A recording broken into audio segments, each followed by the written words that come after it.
Welcome back to my 19,621 incredible students. So good to see you again.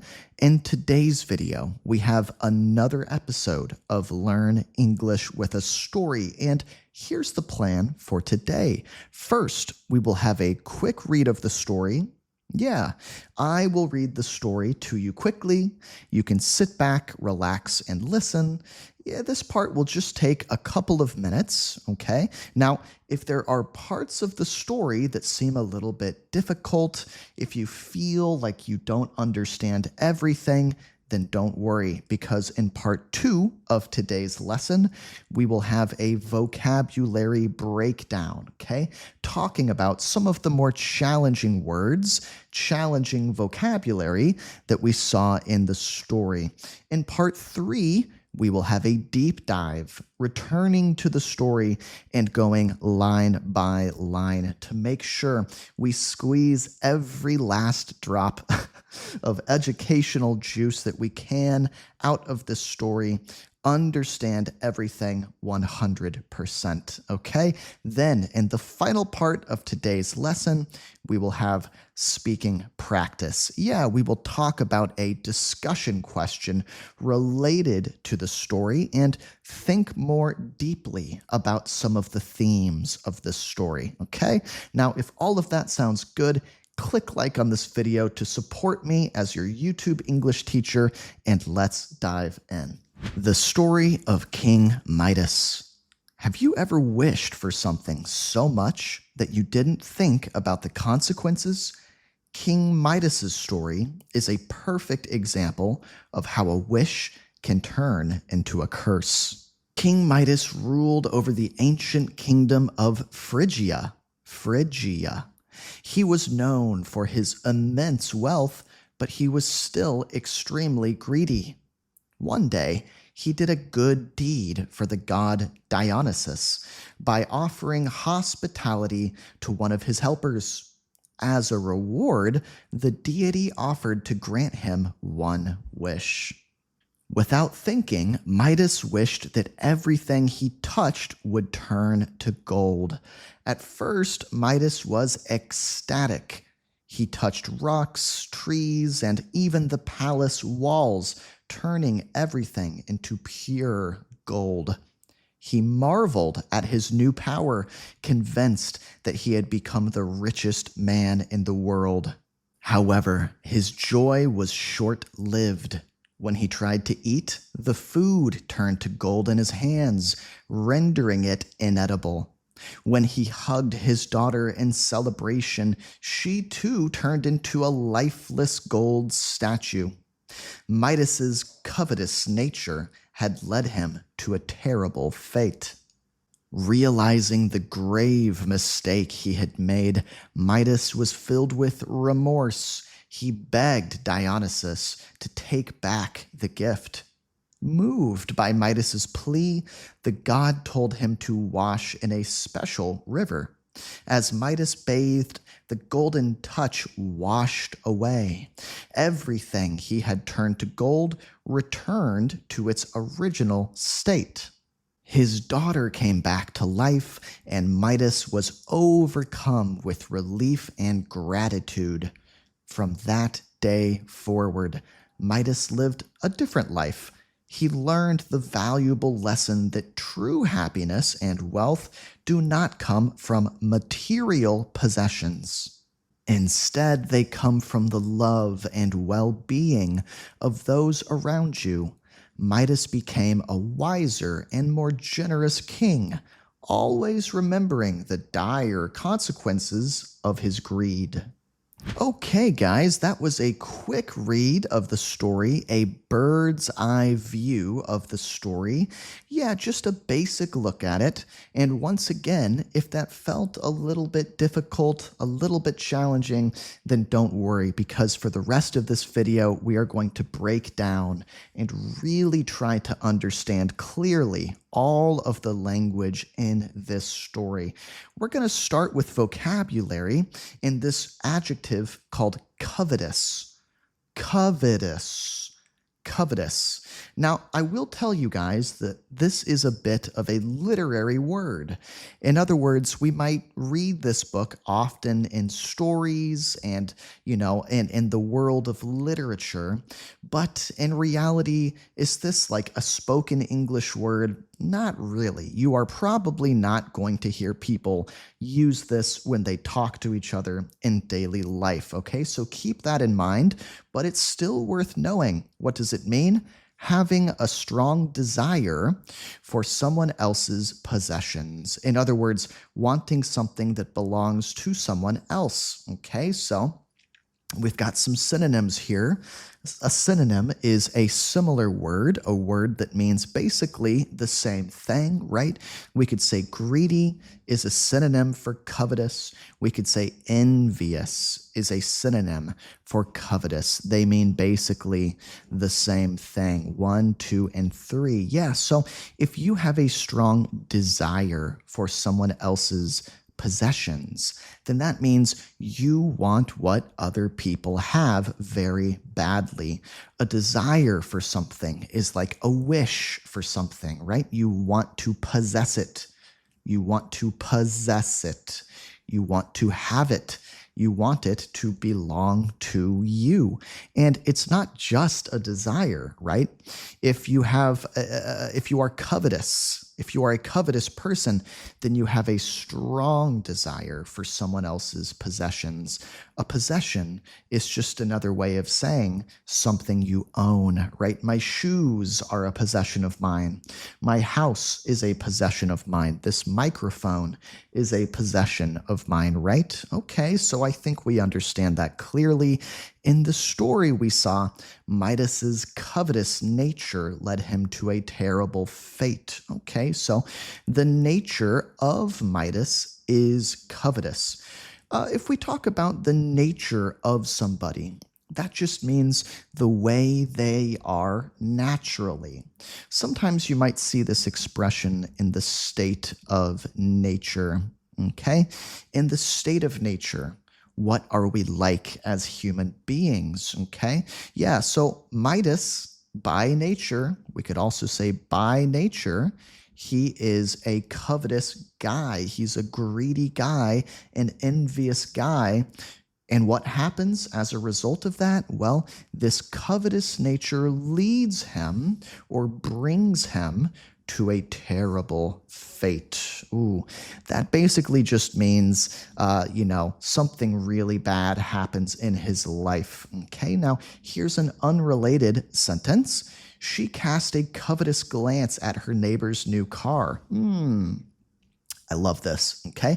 If you cast a glance, that means you just look quickly. Maybe you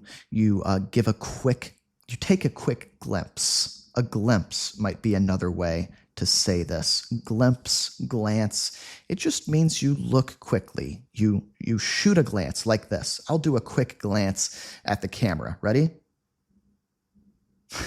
Right? Just a quick look. Maybe you are, looking down and you glance at somebody.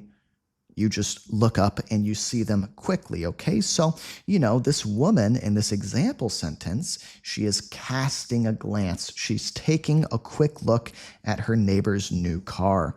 And it's not just a glance, it's a covetous glance, a greedy glance. So I think she's feeling rather envious of her neighbor's new car. She wishes that car belonged to her.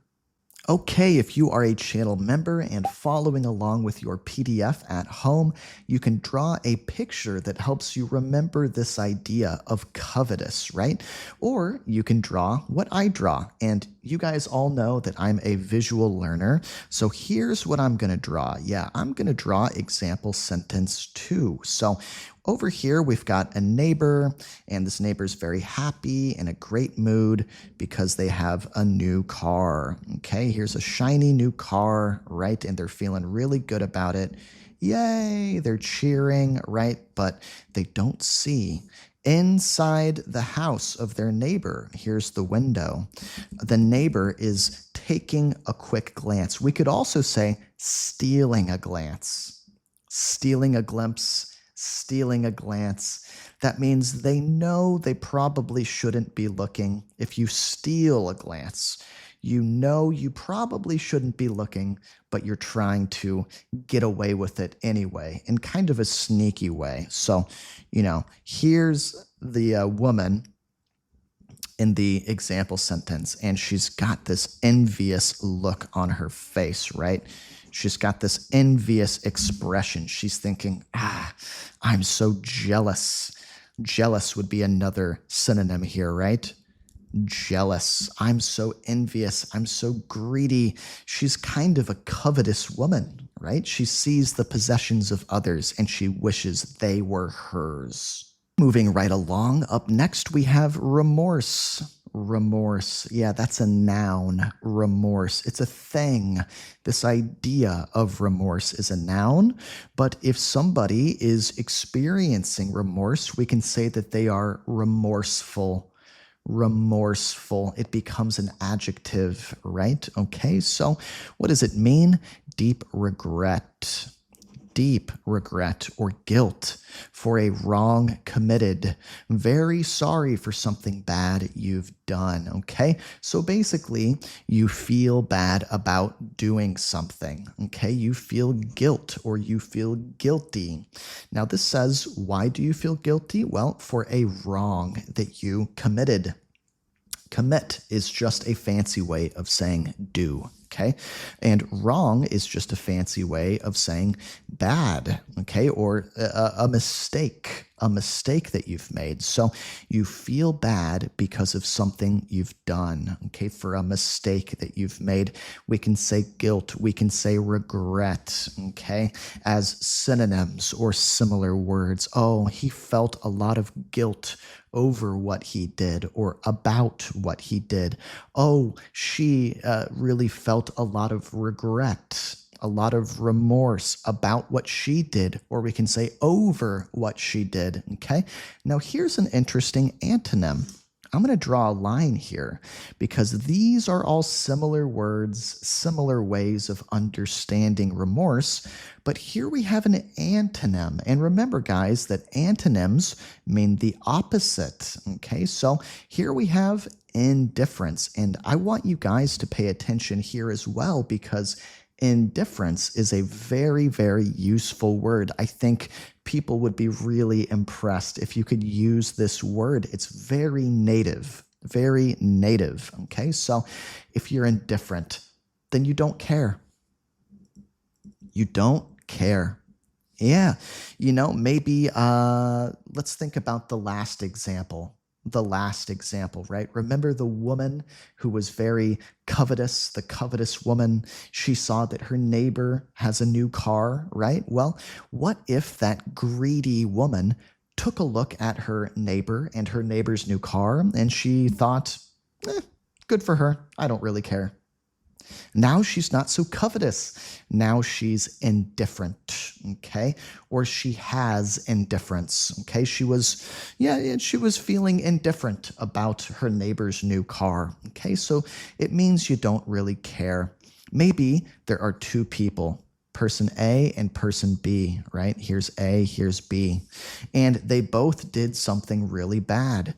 Okay, person A they feel a lot of remorse. They feel very guilty about this bad thing that they did. Maybe person B is indifferent, right? They're like, so what? Yeah, so I did something bad. It happens. That's life. Let's move on.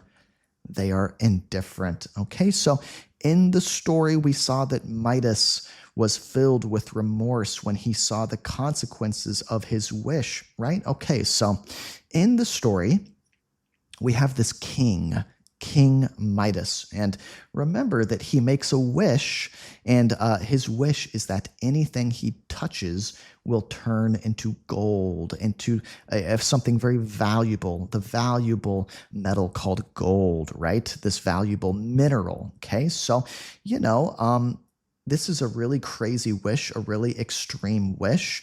And at first, he's really excited. He's really happy when he starts to touch different things and they're turning into gold. And he's thinking about how rich he's going to be, how wealthy he's going to be, right? But then there are some consequences. Some bad things begin to happen, right? He's trying to eat. Well, guess what? His food turns into gold as well. He didn't think about that. He goes to hug his beloved daughter, who he cherishes, who he loves dearly. And when he touches her, she turns into gold as well. Okay? These are some serious consequences of his actions, right? They are some bad things that have happened as a result of his wish. And so he is filled with remorse. He is filled with remorse. Maybe we could say from head to toe, he is now filled with remorse, guilt, regret. Okay, so let's take a look at this second example sentence. It's unrelated to the story. He felt deep remorse for his harsh words. Okay, yeah, that might be another situation in which you might feel remorse. Maybe you are having a conversation, let's say with your romantic partner, with your boyfriend or your girlfriend, and things start to escalate. Escalate. That means the tension starts to rise. Things are getting heated. Things are getting heated. They are getting more and more intense. You're starting to argue louder. You're starting to yell. Things really escalate. And you say some things that you later wish you hadn't said, okay? Maybe you feel remorse over the things you said. Maybe you feel regret about the things you said. Or we can just say, you regret the things you said. Okay, so once again, I think I'd like to do this for my picture, for my illustration. There's going to be be for before and after. And on the before side, I'm going to have a couple who is arguing, and maybe the woman is crying. Oh no. The man is saying some horrible things, some really nasty words, some really hurtful words because he's worked up. He's very worked up.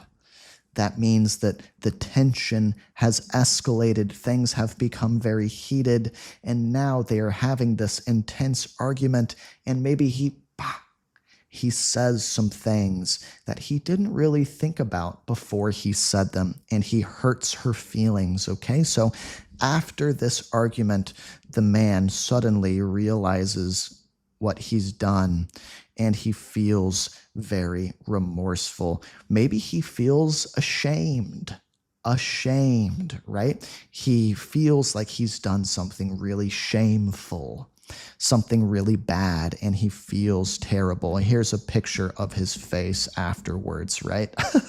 Okay, you guys can draw this if you are a channel member following along at home with your PDF, or you can draw something else that helps you remember personally. Alrighty, we are flying along, moving so quickly. We have a really great word to talk about up next, ecstatic. And we've talked about this word on my channel before, but it's always worth revisiting or going back to, because this is a $10 word. In other words, it's really valuable. Okay, so what does it mean if you are ecstatic? It means feeling or expressing overwhelming happiness or joyful excitement. There's also a simpler way to think about it, super happy. If you are super, super happy, then you are ecstatic. Yeah, maybe the levels of happiness, they go pleased. If you are pleased by something, it's made you a little bit happy. And then we've got happy, you're feeling great about something. And then we have E for ecstatic, okay? You are overwhelmingly happy. overwhelming. That means you are so happy you don't know what to do. You feel overwhelmed by the emotion. We could also say elated, another great word, just means level 3, really happy. We could say overjoyed. Once again, that's at level 3 of happiness, really, really happy. And then again, we have an antonym. What is the opposite of really, really happy? Super, super happy. We can say super, super miserable. Miserable. Okay, if you're miserable, you're in a terrible mood.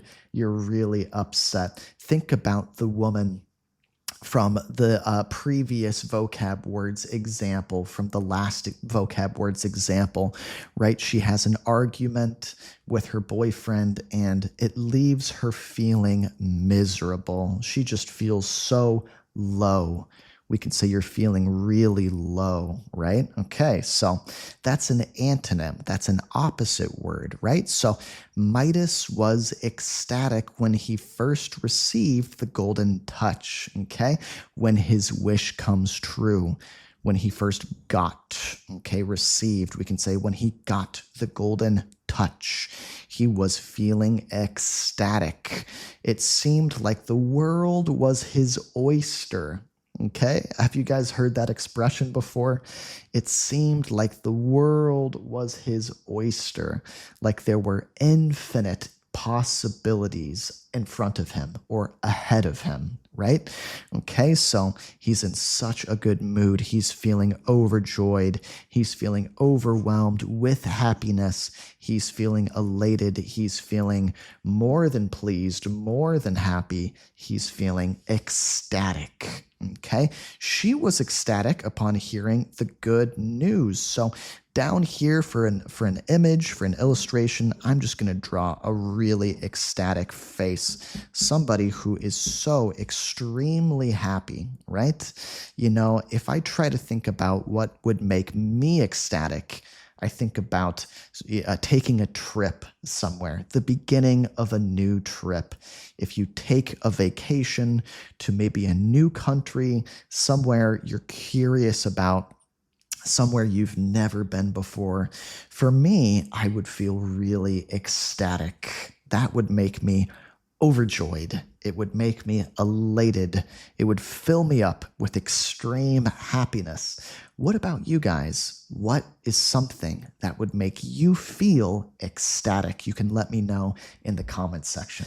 Before I show you the final vocabulary word for today's lesson, I just want to say a quick thank you to all of my channel members. These are people who have clicked the join button here on YouTube, or they have gone to patreon.com/EnglishWithConnor, and they spend about $5 a month to support me in the work I do.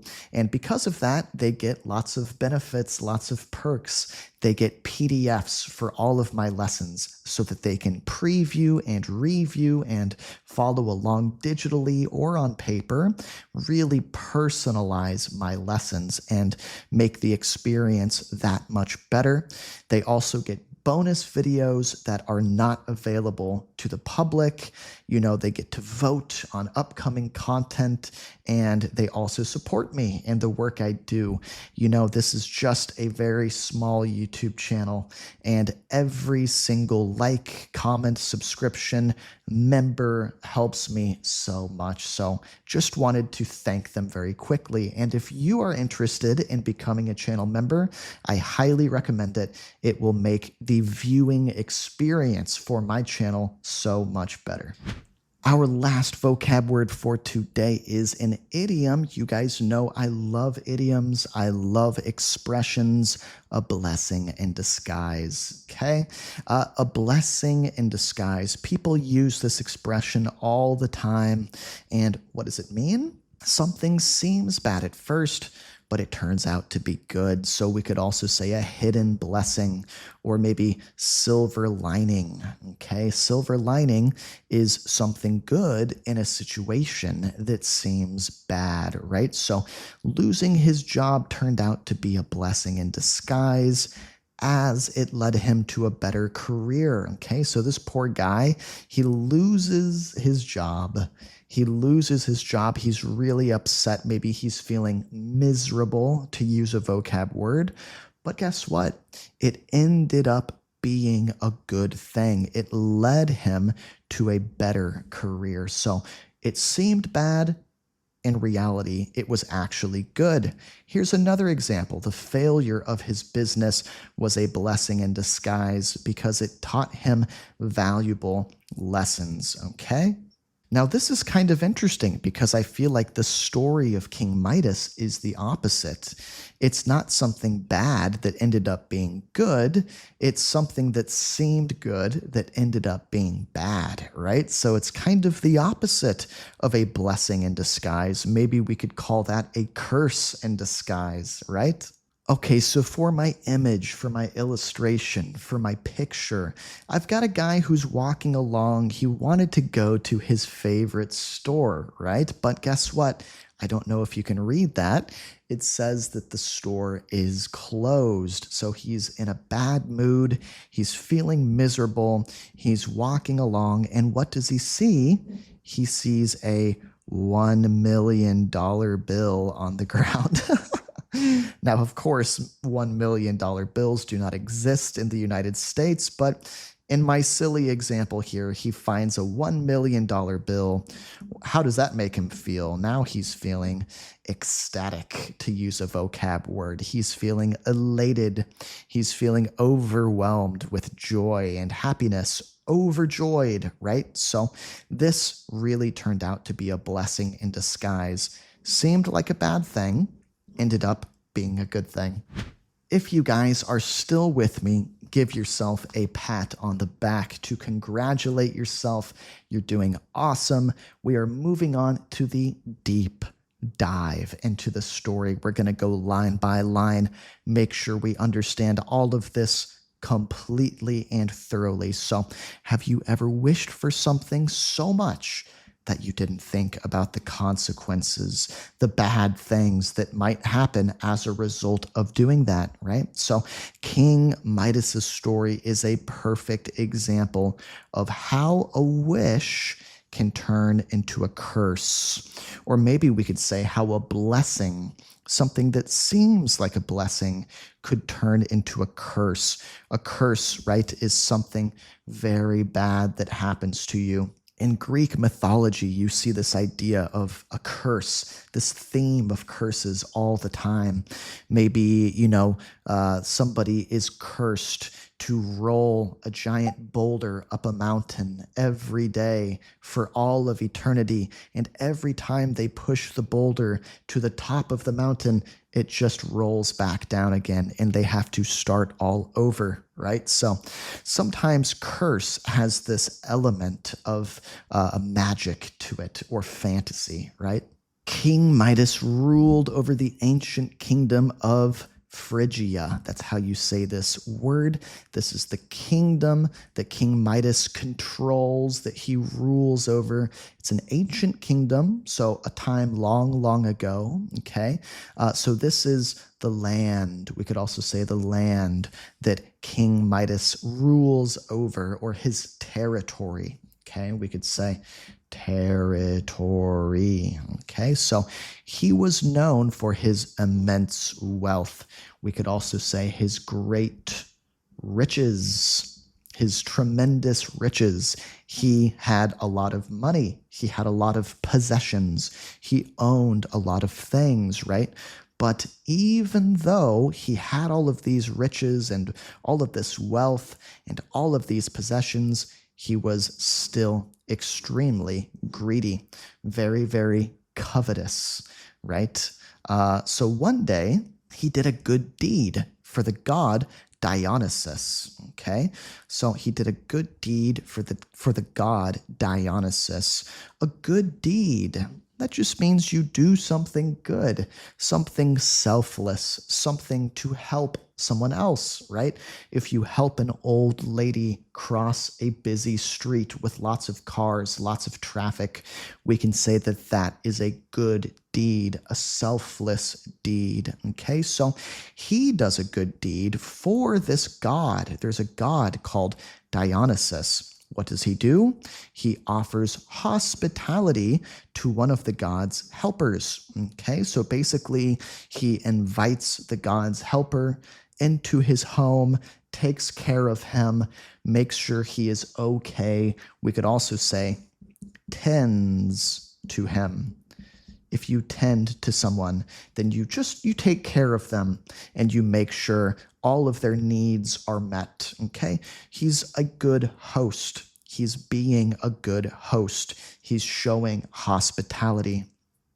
Okay, so as a reward for doing this, the deity, that just means God, it's another way of saying a god.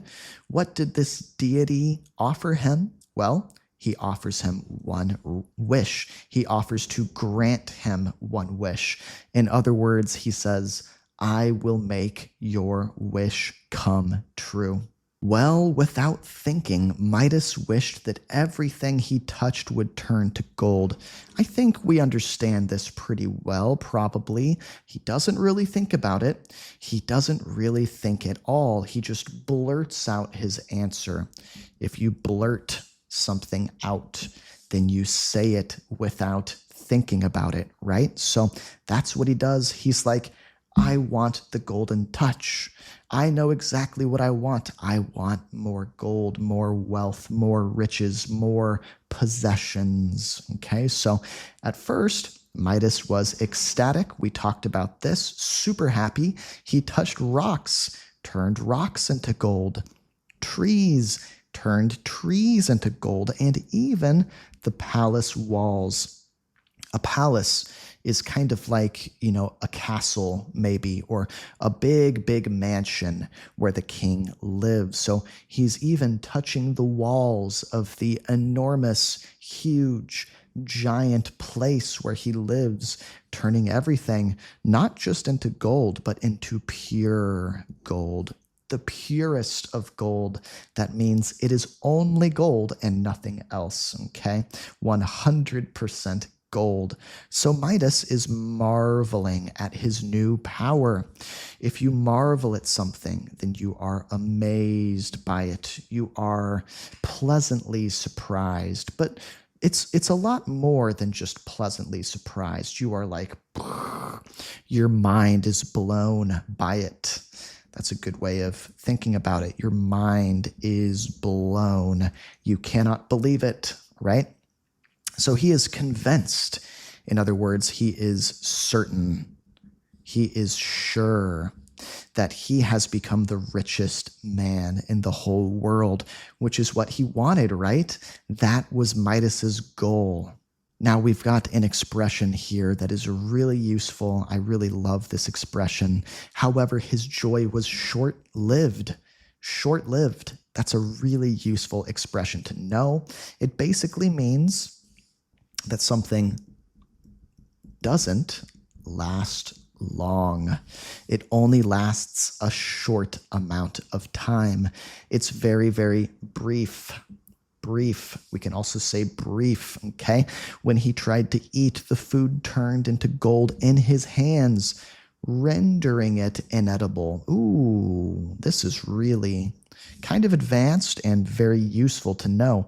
To render something a certain way just means to make it a certain way, to turn it a certain way. So basically, when he touches this food, it renders it or makes it inedible. In other words, you can't eat it. If something is inedible, then it cannot be eaten safely, right? It's not meant to be eaten. It's not supposed to be eaten, okay? When he hugged his daughter in celebration, she too turned into a lifeless gold statue.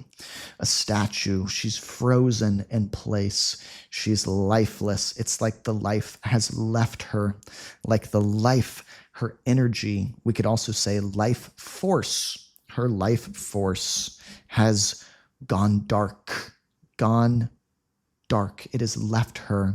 Okay, so this is obviously really tragic. This is kind of a tragic story. It is a tragedy, right? So Midas's covetous nature, the greedy way that he is by nature in his natural state, what has it done? It has led him to a terrible fate.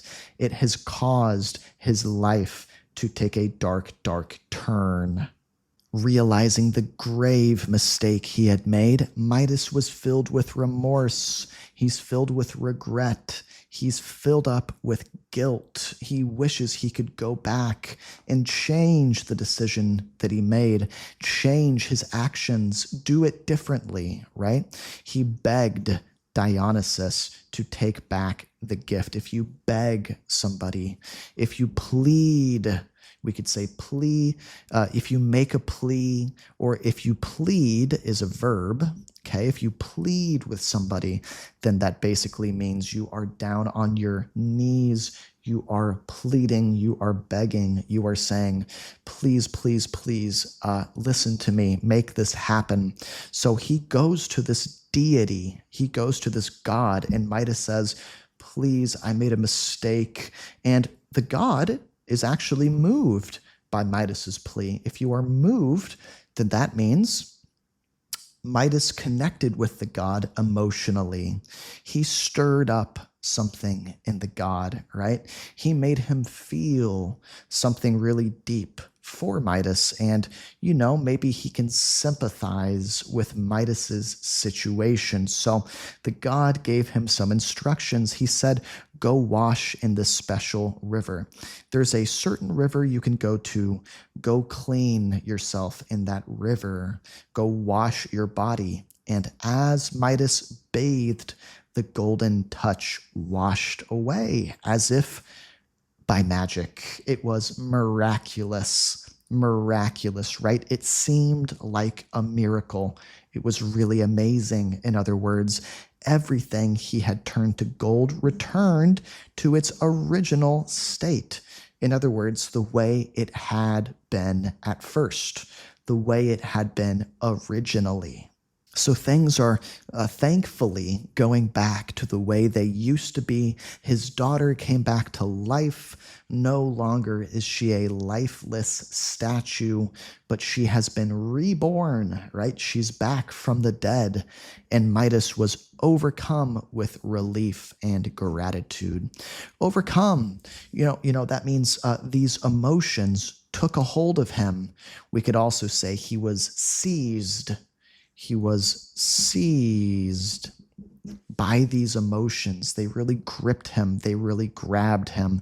Relief is when you're worried about a situation and then you feel like this. You feel like, whew, oh, you're so relieved, or you experience relief, okay? Gratitude. He's very thankful. He's very grateful. So from that day forward, we could also say from that day onward, Midas lived a different life. He learned the valuable lesson that true happiness and wealth, these things do not come from material possessions. True happiness, true wealth. Yeah, what do these things mean? Do they mean a shiny new car? Do they mean a big fancy house or a new watch or something expensive you can show off and flaunt to your friends? No, he learns that true happiness, true wealth, what do these things really mean? Well, they certainly do not come from material possessions. Basically just meaning the things that you own, the things that you buy in a store. Instead, they come from the love and the well-being of those around you. So they come from the contentment and the happiness and the health of those around you, the people you care about most. We could also say your loved ones. your loved ones, the people in your life who you truly care about, who are most important to you, right? So Midas became a wiser and more generous king. Hey, this word wise is interesting, right? Because it's like the word smart, but it's different too. Because wisdom, okay, wisdom, being wise or having wisdom, it comes from experience. Yeah, maybe you can read about something and become very studied, very learned, very smart about a certain topic, but you still don't have wisdom because you have not gone through it personally. You have not experienced it firsthand in person. He gains wisdom from this experience because he went through it personally. It really happened to him. And from then on, he always remembered the dire consequences of his greed. He's not going to forget that. He's not going to forget the bad things that happened, the severe, the intense, the dire consequences, the very bad things that happened because of his greed, because of his covetous nature. Let's end today's video with a discussion question and some English speaking practice. Here's a question for you guys. If you were offered one wish, what would you wish for and why? You can't wish for more wishes. That's the caveat. That's the condition. That's the rule, is you can't wish for more wishes. So I'd like you guys to take 1 full minute and try and respond to this question. The more we speak, the better our spoken English becomes. It's really very simple. I will go first and I'll give you an example, a demonstration of what I'd like you to try and do. I'll talk for 1 minute about what I would wish for if I could wish for anything. So I think if I could have one wish, it would be for the physical health, the physical well-being of my fiance. I'm getting married next year to my beautiful fiance, and I'm very, very excited for our wedding. I'm really looking forward to it. I love her very dearly, and sometimes I have a little bit of anxiety about our health. You know, I want us to continue being healthy physically, and I wish there was a way that I could ensure that. I wish there was a way I could make sure that stayed the case, make sure that stayed true. So I would love to make that wish, right? And wish for her continued well-being, her health. That would make me very happy. Okay, what about you guys? What if you had a wish? What would you wish for? Push yourself, go for it.